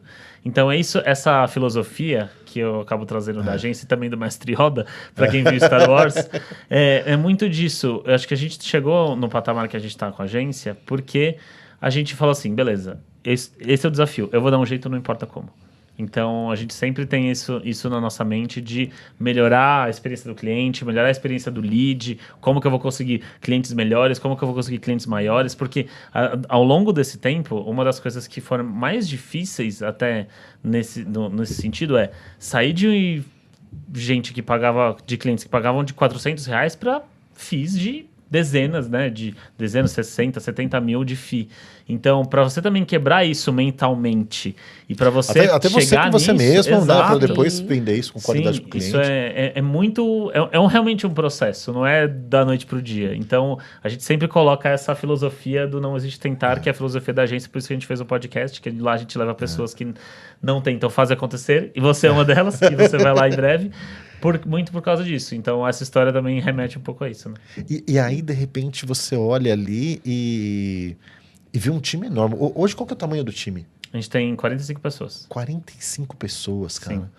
Quando é a primeira vez que você reúne essa turma? Porque, enfim, cada um trabalha... Hoje os formatos são diversos e tal, mas em que momento que você junta uma galerona e fala assim, caramba, meu, tem gente aqui, hein? Sim. Foi acho que uns 2 anos atrás, né? Que a gente fala assim, putz... Porque a gente entrou na pandemia com 5 pessoas, saiu com 20. Aí muitos ainda pulverizados, né? E aí quando a gente entra no meeting, né, na reunião de time, a gente vai ver crescendo. Fala assim, nossa, ó, 20, 30, 40, já 45, não cabe mais assim. as telinhas. Então... Isso... São páginas já. Isso é muito louco. E aí, quando você coloca todo mundo aí no happy hour, né, que pelo menos está em São Paulo, ali minimamente perto, ali mais ou menos que é mais ou menos metade da equipe, dá muito orgulho. Dá muito orgulho. Então, assim, a gente tem muito caminho pela frente. Pra mim, a gente não tá nem 1% de onde a gente vai chegar ainda. Mas a gente tem muito orgulho de olhar essa história. E obrigado, inclusive, por fazer esse papo de amigo, pra gente também relembrar da nossa história, né? Porque isso também que é legal, de você dar valor ao que você já construiu. Porque no dia a dia, quando tá tendo BO de cliente, você tem que resolver a proposta tal e tal, você não tá lembrando de tudo que você passou. Sim. E está sendo muito legal estar aqui pra relembrar isso, né? E outra, né? Um lance que... Uma coisa que eu costumo falar com o meu time, com as pessoas que eu converso e tal, é que, cara, todos nós vivemos o sonho de muitas pessoas. Tá? Se a gente perguntar aqui qual que é o seu sonho, qual que é o seu sonho e tal, não sei o quê, né? E de repente em outras mesas fizerem as mesmas perguntas, o sonho dessas pessoas é estar nessa posição. E muitas vezes a gente vive o sonho que foi nosso um dia. Exato. Assim, cara, tem uma agência com 20, 30, 40 pessoas, né, atendendo marcas desse tamanho, com responsabilidades desse tamanho, né? Já foi até um sonho meio maluco, né? Falei assim, cara, onde você metade tá acreditando, outra metade fala assim, putz, não faz nenhum sentido, mas tudo bem, vamos acreditar. Sim, não, total. E faz. Isso faz e vamos acreditar, e mesmo sem saber aonde e como você vai fazer, as coisas dão certo. Então a gente acredita, né, em forças superiores, né, poder da mente, eu principalmente. Nós, né? Nós acreditamos muito nisso, mas o que eu vivo hoje de ter agência, de ter uma equipe assim grande, de ter clientes grandes de renome e também jogar o esporte que eu amo, né? De ser um quarterback e tal, isso foi meu sonho de criança. Então eu tinha um sonho de ser empresário e de ser jogador. Então eu consigo hoje reunir dessa maneira. É aquela coisa, o universo ele faz acontecer de alguma maneira ele realiza seu sonho. Isso é muito legal. Mas essa pergunta de sonhos é uma das primeiras perguntas que a gente faz na agência, né, Saulo? Quando na reunião de onboarding a gente pergunta para as pessoas, qual é o seu sonho?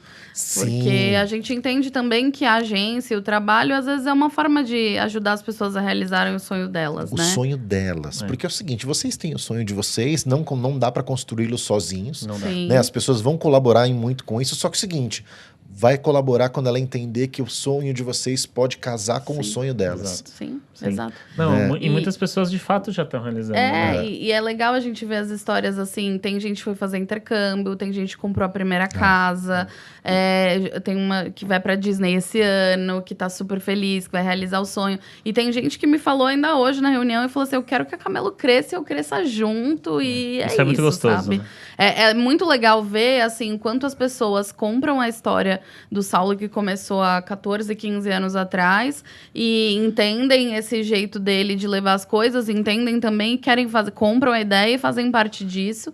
E a gente está muito feliz, né, com o nosso time e com o quanto eles compram essa ideia e... Sim. E de construir, a gente estava até conversando isso ontem, né, Saulo? De construir algo que você, de certa forma, nunca conseguiu mergulhar fora da Camelo. Se você não trabalhou numa agência de 40 funcionários... Sim. Não, eu comecei... Então, que é a parte da coragem e responsabilidade. Exatamente. Junto, né? Que é uma frase sua, eu peguei. Que é, eu nunca trabalhei numa agência e abri uma agência. O quão louco isso é. Nos dois sentidos. É, de loucura de legal ou loucura de insanidade mesmo, né?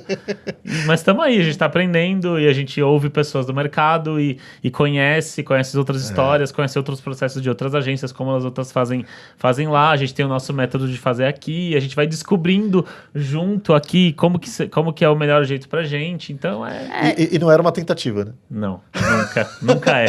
Inclusive, eu sou tão xiita com essas coisas que eu nem falo essa palavra mais, a não ser dentro dessa expressão. Não, e acho que é legal falar que iniciativas como o Amigos do Mercado ajudam muito também a ter essa troca, a entender como os outros construíram, quais são os caminhos, quais são as possibilidades de parceria.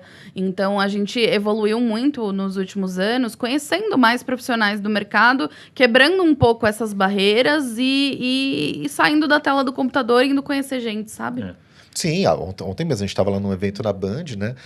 Conversando com um C-Level da Havas. Falei assim, cara, eu comecei sendo estagiário da DM9, né? Office boy da DM9, lá durante tanto tempo e tal. E o Jairo estará com a gente aqui também, em breve, né, Jairo? Um abraço aí para você. E é legal, e essas conexões fazem isso, né? E o Amigos do Mercado tem esse propósito, de provocar conexões de uma forma mais amigável.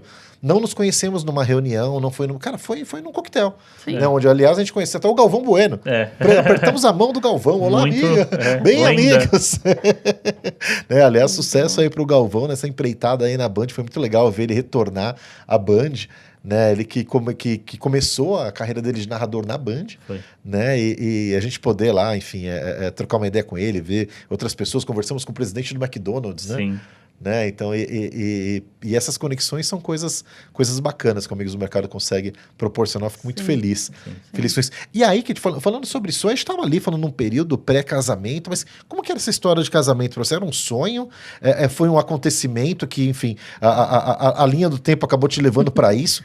Como que foi essa história? Eu tinha sim um sonho. Acho que a gente, os dois, a gente sempre falou de casar, de construir família. O Saulo, como sempre, tinha um sonho megalomaníaco de casar na praia. E a gente casou na praia. Aí, e eu falei que eu não queria areia no meu vestido. E a gente tinha esse sonho, assim, de casar, de fazer essa cerimônia. E a gente casou na praia, tudo. A gente fez parte daquele grupo de pessoas que teve que adiar o casamento por conta da pandemia. Caramba. Então, nossa primeira data era em julho de 2021. E aí, enfim, por conta de tudo, adiamos pra... Depois, bem na hora de casar, vai acabar o mundo. Exato. Adiamos pra 2022. E a gente casou muito nessa pegada de, tipo assim, se a gente consegue... morar junto, passar por uma pandemia, trabalhando junto, a gente consegue qualquer coisa. Sim. Porque é um desafio, né? Você trabalhar junto tremendo. E você manter um casamento e tal. A gente toma muito cuidado com separar bem essas com essa coisas. separação das coisas e tal. Muito Porque difícil, é né? difícil, né?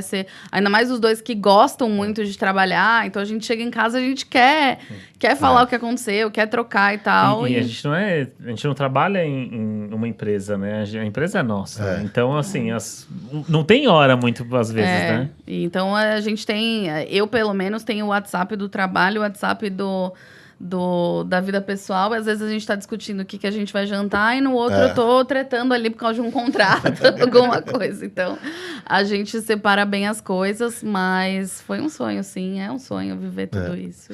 E aí, enfim, aí em 2022 casa. Em 2022 Na casamos. Casamos na praia, no Guarujá. Foi um casamento muito lindo. Sim. Muito legal para 100 pessoas. Então, a gente chamou pessoas que realmente faziam sentido pra gente. E foi muito legal. Foi muito legal. Muito legal. Que bacana. E nessa história, Salô, quantos anos de camelo? 14 agora já. 14 anos 14 de camelo. anos. 14 anos nessa empreitada. Pô, que bacana. É muito legal a gente poder, num papo, né, passar pela história, tanto de origem quanto, enfim, dos primeiros passos, enfim, de ir avançando aí, chegando no ponto aqui. E agora, a gente sempre encerra o nosso podcast aqui falando sobre futuro. Poxa, aí depois que viu a NFL, que casou, que a agência hoje é muito grande e tal, como é que olha para frente, né? E o que você vê tanto como profissional, como ser humano, como homem, como cidadão, tal? Qual que é o seu olhar de futuro? Como profissional, a gente também quer realizar um sonho de criança, ganhar canis. Então, queremos chegar lá. Então, esse é o sonho. Conquistar mais marcas grandes. Você viu que tem um leão de Cannes ali, né? Depois eu vou te mostrar. Eu cheguei e já olhei. Tem um leão de Cannes aqui da Content ali. Eu não vou roubar. Eu vou conquistar o nosso. Se ele sumir, pessoal, amanhã eu falo. Não, a gente vai conquistar o nosso. Então, esse é um sonho de garoto, né? De faculdade. Como Pra fazer uma companhia, alguns troféus que já estão por lá, né? Ah, sim. A gente já ganhou alguns prêmios. A gente quer ganhar mais. Queremos ganhar o Festival Elan esse ano. Amigos do Mercado. Quem sabe? Não é um lobby. Mas esse é um objetivo, ganhar mais prêmios esse ano. Fazer com que a agência tenha uma expansão internacional. Então, o nosso sócio lá, o Beraldi, ele já está na Espanha, ele já mora em Madrid, olhando muito para esse mercado europeu. Então, queremos estar na Europa, queremos estar nos Estados Unidos aí em breve. Então, a gente está muito olhando para essa expansão global da agência. E também, como homem, acho que ser um bom marido, né? E como jogador, agora quero ir para a seleção brasileira. Que beleza! Quem sabe ir para a Olimpíada, né? Então, Caramba, tô olhando para isso. O meu esporte, né, o futebol americano, o flag, que é o que eu pratico, vai para 2028 em Los Angeles, vai ser a primeira edição e se tornou um esporte olímpico, se tornou um esporte olímpico agora e quem sabe eu com meus 38 não chego nas Olimpíadas, a gente faz mais um papo de amigo pra te contar como vai ser. Nossa, mas é animal, cara, porque é muito louco. Eu gosto muito de beach tênis e tal, e tem um amigo que ele já foi para as Olimpíadas jogando no handball. Uhum. E é muito louco, né? Uma coisa que eu percebi lá, ele tá mostrando a tatuagem, a maior parte dos atletas olímpicos tem a tatuagem dos arcos, né? E ele contando as experiências de Olimpíada é um negócio fantástico. Deve ser incrível. Fantástico. Um dos meus arrependimentos aqui foi assim, cara, como é que o Brasil teve uma Olimpíada e eu não fui? Pois é. Eu consegui não ter ido à Olimpíada no Brasil. Sim. No Rio de Janeiro. E começou um pouco com isso, porque eu lembro que eu fui, eu vi badminton, eu falei assim, nossa, eu quero ser atleta olímpico, eu vou fazer badminton. No dia que eu cheguei, eu procurei a aula de badminton, eu falei, não vai dar. E aí, sei lá, talvez o universo esteja conspirando de novo, né, quem sabe. Que beleza. Cara, e agora você, né, quando olha para o futuro, né, tanto como profissional, como mulher, como cidadã, tal, o que você vê pela frente? Bom, como lado profissional, eu acho que eu quero me tornar cada vez mais referência, principalmente para outras mulheres. Tenho muito esse desejo, porque tive as minhas referências no mercado, então é algo que eu quero fazer. Contribuir para cada vez mais a gente crescer com os nossos clientes e ter contas ainda mais incríveis na Camelo. Como pessoa... eu tenho o sonho da família brasileira, quero ser mãe, tenho esse sonho. E eu também faço dança. Então, eu tenho eu faço parte de uma companhia de dança, onde a gente dança balé, jazz contemporâneo. E a gente participa de alguns festivais de dança ganha também. vários, ela tá aqui sendo modesta. E a dança tá na sua vida desde sempre, né? Sempre. Eu fiquei um tempo parada. Mas voltei aí faz uns 3 anos, porque ele me insistiu para voltar a fazer o que eu amo, então o discurso dele é bem real. E voltei a dançar e hoje tenho uma companhia de dança também que eu faço parte. A gente vai participar do Festival de Joinville, que é o maior do mundo, e vai para o interior, vai agora para o Festival de Campos do Jordão. E ganha vários. Que legal. É tudo turma mais velha, né? O balé adulto, turma adulta, que é difícil, né? É difícil ter gente fazendo. Não, e além de ser competitivo, de ganhar, eu acredito muito que isso colabora para todas as nossas outras áreas, né? Saulo, eu não tenho nenhuma dúvida que o futebol americano te deixa um publicitário melhor. Muito. Que a dança te deixa uma publicitária melhor. Com certeza. Né? Porque você traz referências, você deixa a sua cabeça fresca para que ela funcione, né? Quando você retoma para essa atividade. Com certeza. Né? E muito para ser líder também, né? Sim. O futebol americano, ele traz muito de dois pilares, disciplina e hierarquia. E assim, eu tenho que aplicar isso também na agência. de saber também lidar ou com o jogador, de saber também lidar com os profissionais que estão com a gente. Então, aprendi demais, assim, pra vida mesmo no esporte. Isso, sem dúvida. Não, e na medida que as coisas vão crescendo, vão evoluindo, que é o caso da Camelo, né? Você passa a ter profissionais, inclusive, de um outro nível de maturidade. Sim. Né? Você passa a ter, não só vocês enquanto os heads da operação tocando o time, mas você tem uma série de níveis de escala de gestão dentro da própria Sim. companhia. Total. Sim. Né? Que você tem que dar autonomia para o gestor colocar o ritmo dele, mas implementando a sua cultura. Sim.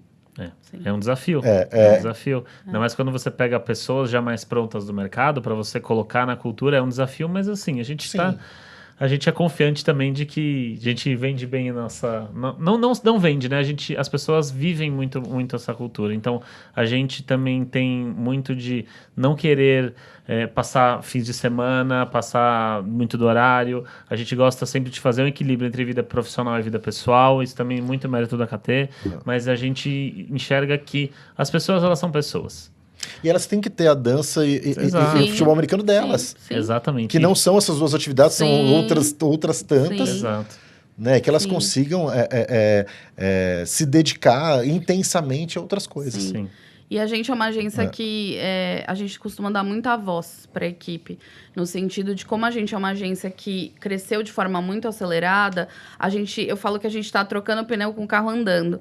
Então, a gente hoje tem muitos processos e estabelecidos, mas a gente costuma dar muita voz para quem está na ponta poder contribuir, né, com melhoria de processos, com implementar alguma inovação, alguma ferramenta, alguma coisa que viu. Então, a gente é uma agência que dá bastante voz e faz tudo muito de forma colaborativa. E as pessoas até quando chegam se assustam um pouco com isso, da gente ser tão mão na massa e também ter as pessoas muito ativas ali, mas depois elas se acostumam e começam a ver valor, sabe? Sim, e pessoas até que já estiveram em outras grandes agências falam, nossa, vocês são muito organizados, a cultura aqui é muito legal. Então, tanto que o nosso turnover hoje é baixíssimo, o que é até que raro para empresas do mercado, né? Então, a gente está construindo muito essa cultura para que as pessoas também gostem de trabalhar aqui.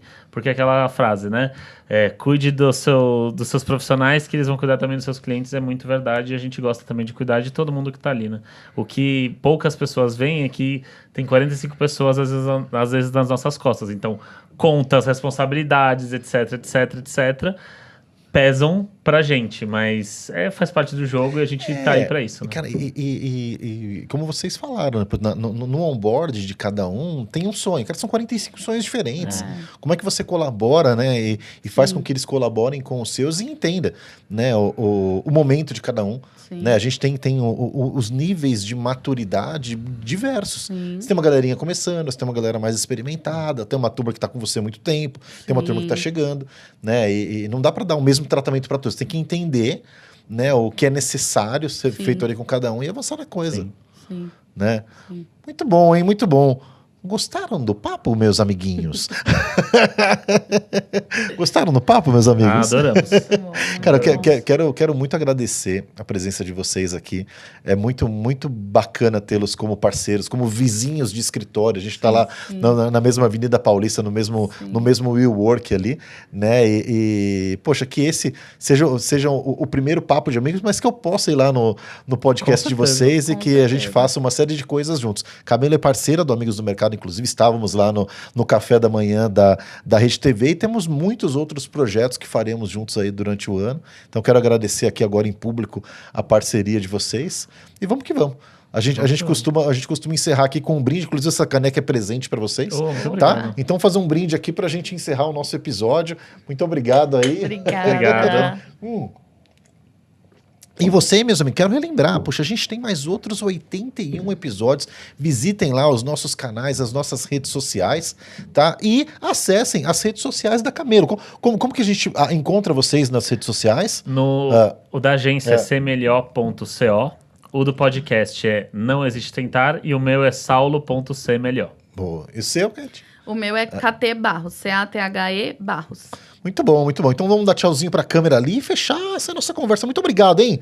Valeu, gente. Muito obrigado. Valeu. Obrigado, muito bom.